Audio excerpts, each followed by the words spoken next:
Tough guys. UFC, there's no one slipping through the cracks there. Very, like you said earlier, very few mismatches, if ever. That brings us to the main event, the star of the show. Khabib Nurmagomedov, Justin Gaethje. Master performance from Khabib Nurmagomedov. After the fight, Dana White reveals that he had broken his foot, possibly 2 toes. You'd never know it aside from a little piece of tape he had on one of the toes. But man, he looked awesome. Just went in there. Relentless pressure on Gaethje. Kept it on him all night. Gaethje, tough as hell, gave it everything he had, but in the end it was just Khabib's just too much fighter for him, and just put it on him. Got him in a triangle submission from the top, just masterful performance, and then retires in the ring afterwards. It's the first and only fight he's had without his dad in his corner, and after the fight said he can't go on without his dad, and left his gloves in the ring. And I know you've got a lot of thoughts on this one, so I'll turn it over to you. Yeah, let me have it. Ken. And as far as the main event with Gaethje and Khabib, well, you set it up the way it was. Khabib going in this fight the first time without his father. He has fought without his father in the corner before, though, right, Ken? I believe so. I believe so, yep. He has, but never without his father on this earth. Without his father in the camp leading up to it, etc., etc., yeah. Yeah. So he goes in there with, obviously, the heavy heart of missing the man who, it's kind of like Tiger Woods without his father when his father passed. I mean, Tiger Woods was created in a way, made into a champion golfer by his father from the time he was, born. That was the plan. Same way with Lomachenko, right? Yep. Who just lost to Lopez. I mean, his father had a plan from the time that, he was born, that he's going to be a champion. And so here he is without that man. And, well, this is what I saw. I saw a few good shots and leg kicks, by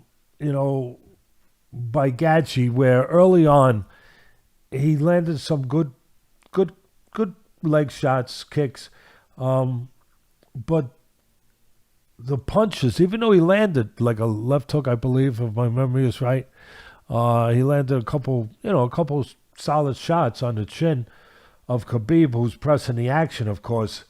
But the punches, Ken, were almost they were like desperation shots, not calm, under control ones. They were like.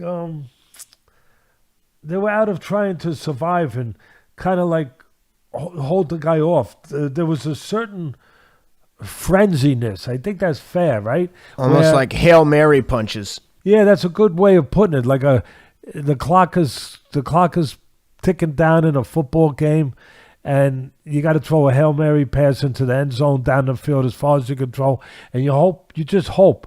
It's not something that you just have tremendous belief in or confidence in, or that you wanted to be in that position. You're just almost hoping against hope that it's gonna get caught, that it's gonna pull you out of the fire, that it's gonna land. And for me, I'm watching it deeper than I would think than the average person, saying, "Wait a minute, yeah, he's throwing, yeah, he landed a couple." But there's a frenziness, an out of controlness in his approach. There's not a calm or a real true belief behind them, as there normally is with Gaethje. Gaethje is terrific, and it tells you what this guy's about, Ken. It tells, and for the people that don't necessarily see it, they just look at it as a one-time visual at the final result. But they don't see what this guy does, how he deteriorates you, how without even throwing a punch, just by his pressure, his presence, his look, everything. they don't realize, and I had a friend who's a real MMA expert, and part of this is he's in that crowd with everybody, that I would hope that I can add something to what they don't see. They see a guy that I just described, engaging, who normally throws more control punches, better punches, all right? Less phonetic punches, more control punches. And he's not. And they don't see why. They don't see what else is going on there. They don't see the radiant rays of the sun on a hot 105-degree July day that's coming down and evaporating that puddle in the street. They don't see those rays. They see the puddle's gone, but they don't see the rays before the puddle is gone that make that puddle disappear. Those rays of Khabib are there. That's part of what makes him special. That's why I want to do this podcast this way today. I wanted people to be able to understand that part, which is very hard to understand if it's not explained, or if you haven't been there and had that experience. He submits these ultra rays, these infrared rays in his confidence, his belief, his persona, his pressure, all of that. And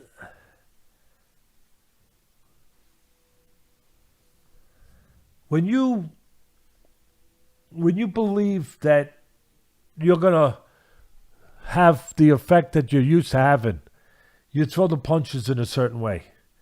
But when you're overtaken by these rays, what I'm describing here, by this kind of presence, pressure, life is, I was going to say boxing and UFC 75% mental. I'm not saying it. Life is. Life is. How many of you people out there sitting in a desk doing whatever you're doing, thank God, taking care of your family, trying to take care of them, taking care of them, wherever you are, in a garage working on cars, in a classroom teaching, in a hospital, as a nurse, doctor, PA, whatever it happens to be. How many of you have been worn down by something you don't even know what it was, but you feel worn down, you feel broken, you feel sometimes hopeless. You feel less than what you want to feel like you're not in control. It's pressure. It's pressure. It's a form of pressure. It's rays. This pressure is more intense. This one's there, right there. The other one might get at you day by day, hour by hour, week by week, month by month. The responsibilities of being a single mom, whatever it is. But this one is right there at you at that moment in this chamber of truth, whether a boxing ring or whether an octagon in this case. And it's coming at you. And rather than throwing the punches the way you normally, with that confidence, with that form, you're like the guy that's at the last stand of the Alamo. And Ken.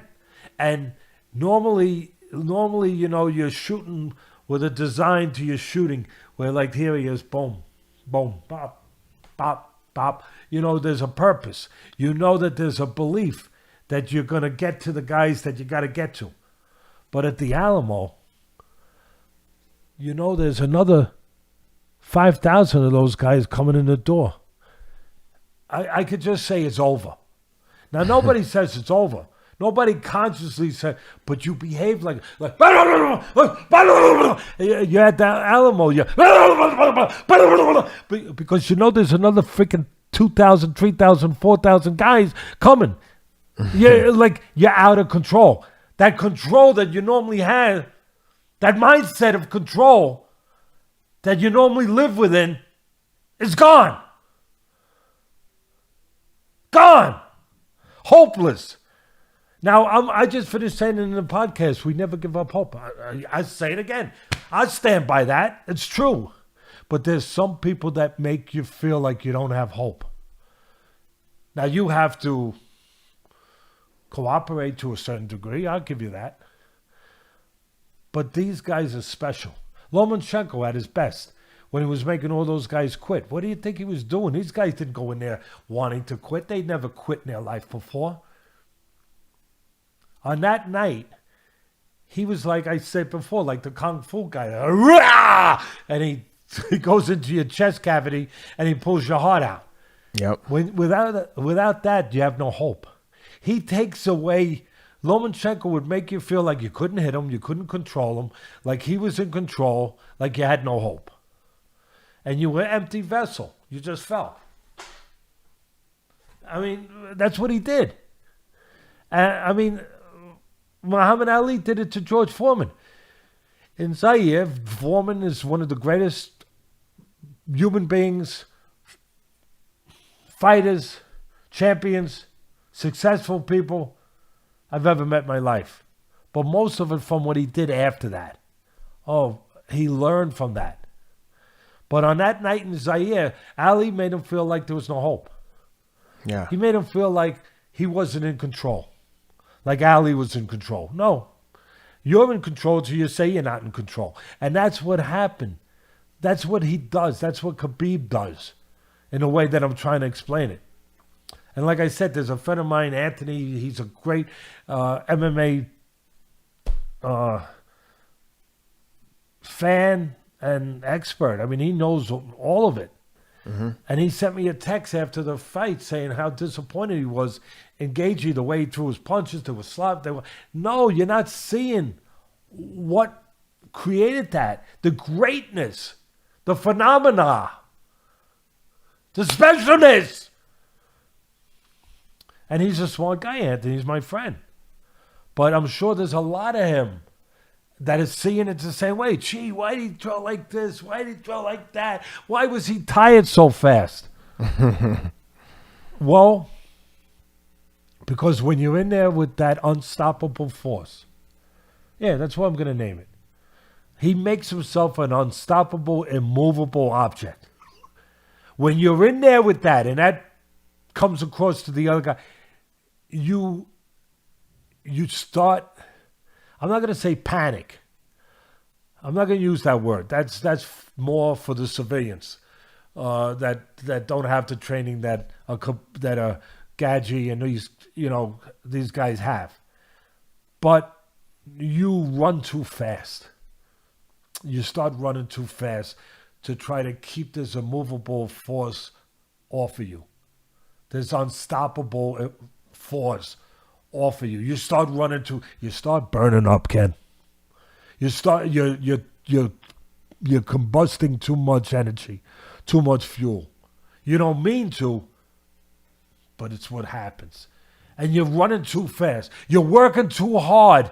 You're working at a harder rate than your body can sustain to keep, because it's here too, to keep this immovable, unstoppable force from invading your soul. And so that's what took place. And that's why you see him tired.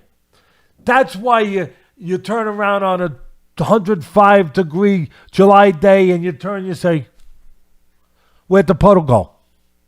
You didn't see the waves. To your point, it's like when you're watching a fight and the trainer is telling him, throw this jab, and the commentator's like, I don't know why he's not doing that. Well, he obviously thinks that when he does that, he's getting countered, or he's convinced himself he's going to get countered. And let's not forget, Gaethje looked like a killer. You're right. The threat, the pressure, the infrared rays, they're hitting you all the time. Like almost like you have no say. You no longer have say in what's going to happen. Of course you do. Yeah. But it's like that's been taken away from you. Yeah. And let's not forget, Gaethje looked awesome against Tony Ferguson, who's considered a super elite striker. So it's not like Gaethje became a different person in there. It was Khabib who made him into a different person and imposed his will on him, and it just forced Gaethje's whole game plan to change and went out the window. Hey, listen, what's good for the gander? Well, what's good for the goose is good for the gander, right? Okay. I got to be honest enough, man enough, whatever the frick you want to call it. Doesn't take much of a man to do this. But man has to do tougher things than this. But to be honest, I've been there. I felt it. I don't want to say this. I was going to let it go. I'm human. I have that part in my brain that says, let that go. Let that go, because it'd be a little more convenient to let it go, Teddy. A little more comfortable. Let it go. Talk about the examples with someone else that doesn't touch you. No, that's not fair. It happened to us. It happened to me. My fault. But it happened to me with my champion, who was, I think he's a great fighter, great champion. He beat Adonis Stevenson, great puncher. And he's a bronze medalist. You know, he retired, but he's a bronze medalist. I mean, he's part of the Lomachenko Usyk stable. I'm talking about Alexander Volzik. And when we fought Beterbiev, we win that place with those rays. Beterbiev puts forward that kind of force, that kind of irresistible almost, but that kind of force, those rays, that persona, that attitude, that presence, physical and mental, that I don't give a crap what you do to me. It ain't changing what I'm going to do to you. Yeah. You have no say. I have to. And of course it's not true, but it's convincing.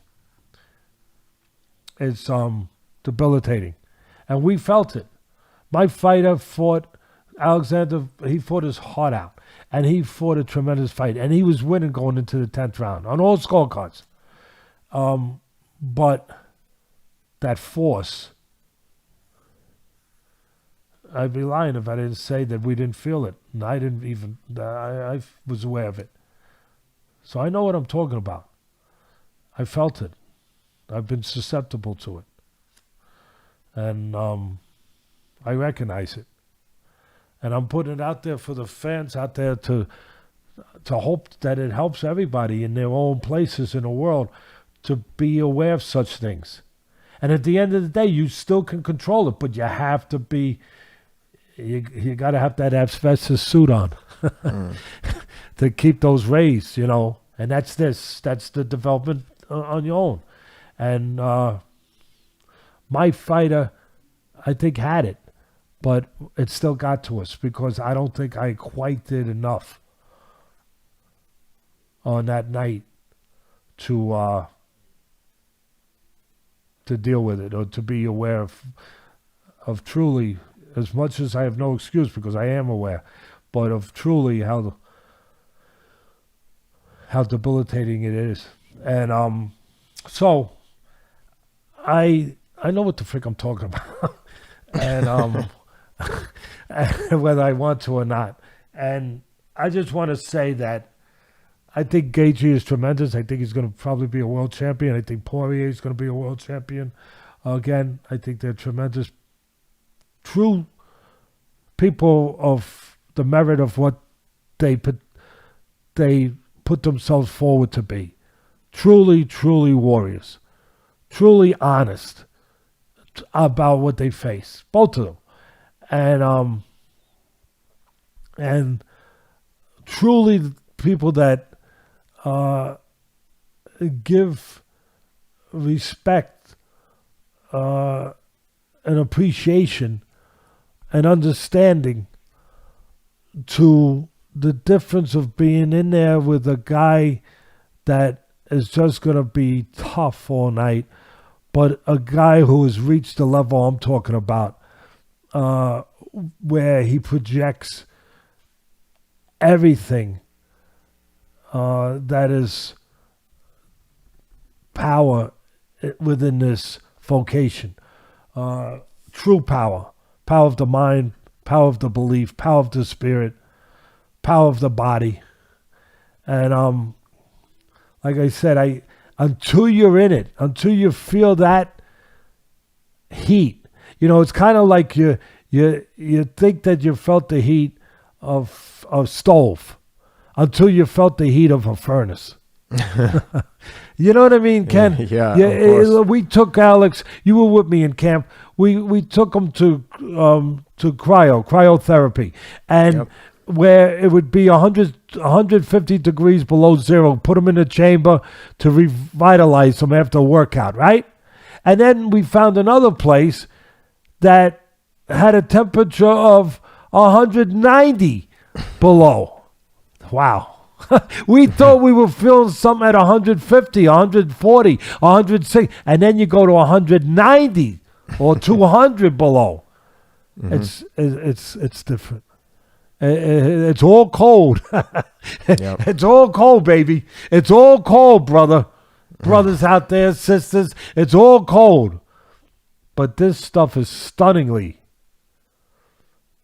immobilizing, paralyzing cold. And that's what I'm talking about. Until you feel it for the first time, you don't know what it really is. Mm-hmm. That's what I'm saying. That's what this podcast today is about. It ain't about Khabib just beating another guy. No, he beat a tremendous guy. But it ain't just about that he mounted the guy, he did this, his legs and all of that. Beautiful. But it's about this that his father was part of. And I'll finish it up by saying, I always say to you guys out there that the thing that is always consistent, always reliable,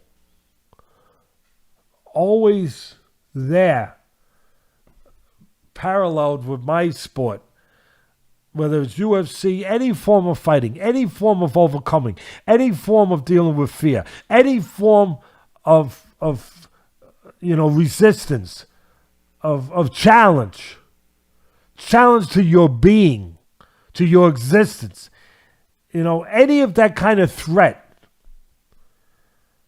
any of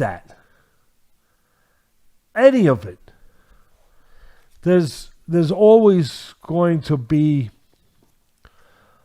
a need to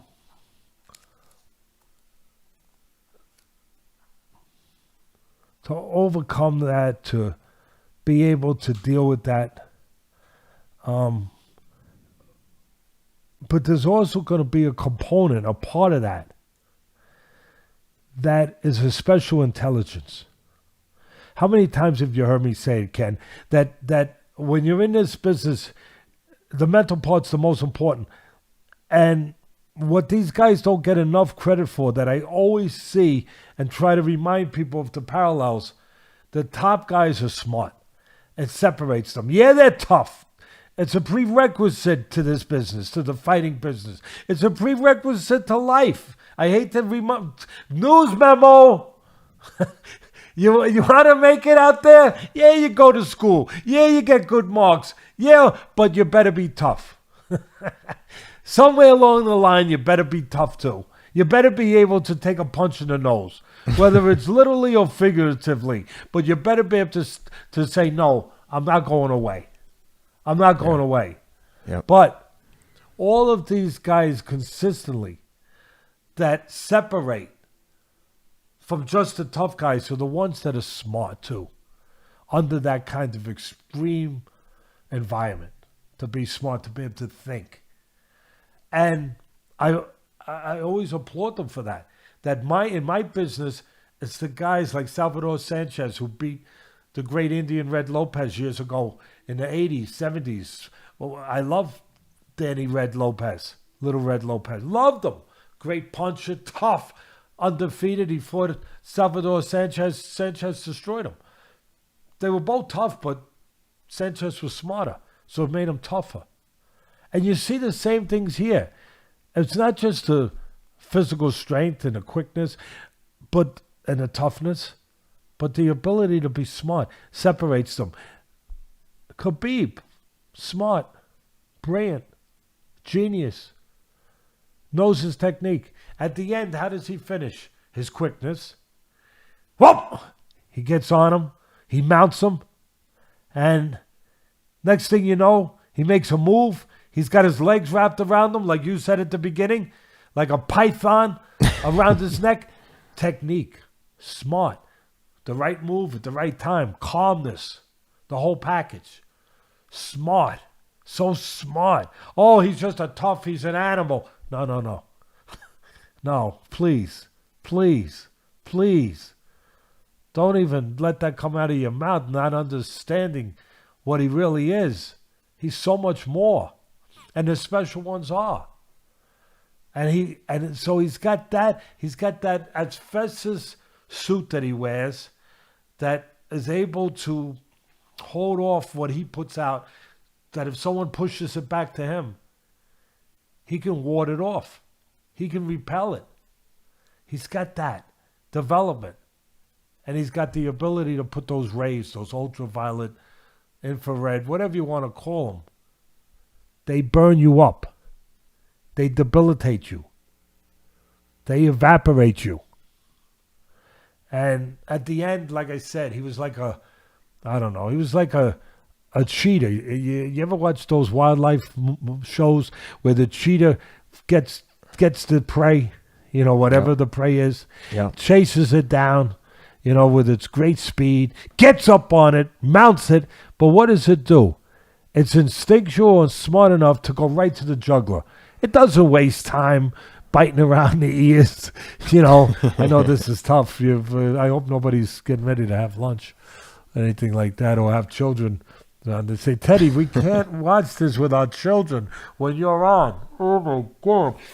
We love you, and we love Ken, but we got to take the kids out of the room. But the point is, the cheetah, the jaguar, whatever, goes right to the jugular because they're smart. They know where to go to not waste any time or energy. And that's what Khabib knew where to go. Got the legs up there, made the move, went underneath, boom. He got the whole thing done. And I want to finish, because normally I finish with that. And I want to say one other thing. I always use the word at the right times, supreme confidence. That's the definition. This guy's the definition of that, guys. I just want to make sure I said that to you. That Khabib was calm and controlled and sure, knowing what was going to happen because he wouldn't let anything else happen. Supreme confidence. That's what it means. And that's what it is. That's supreme confidence. Complete belief. The ones that Sugar Ray Robinson had, Muhammad Ali had it, the great ones have it. It's not something that everyone has. And in the end, yes, so strong on the mat and so quick to move and mount him. And let's not forget, also so smart, as I said, to use the proper, moves and technique to get to him. And then retire. You talk about strength. But how about that inner strength of character? To retire as his mom asked him to now, that his dad's no longer, obviously with him to help him. And finally, I want to say, this is what I was saying. I usually leave it, Ken, with the physical description and analysis of what took place, and the mental too. But this one, I want to leave it, I want to go somewhere else. I want to say that his dad did a great job. Not just as a trainer, the obvious, making a great champion, which of course he is, but in the way that he taught him and instilled in him the great principles and character it takes to be a real champion, and how to carry yourself as a champion. Because if you don't feel like a champion inside, Well, you can't act like one on the outside. All you need to know that his father accomplished that was really to hear him talk after the fight when he applauded his opponent and gave him the great credit that he did. Again, he was humble, yet he was proud and respectful. Everything a champion in anything should be. And a credit to his father who made him.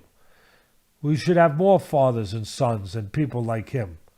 So I just want to say congratulations, good luck to him in his retirement.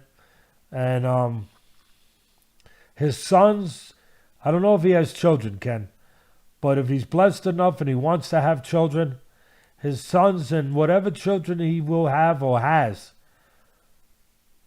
they're also going to be champions. How could they not be when they're going to be taught by such a man who lives by such principles and such teachings? How can they not be? And you know what that means? It means we'll probably have some more UFC champs in the future, but more importantly, it'll mean that we have better human beings on this planet, and we need them. We need them even more than Dana White needs more UFC champions. Believe me, we do. That's all I have to say.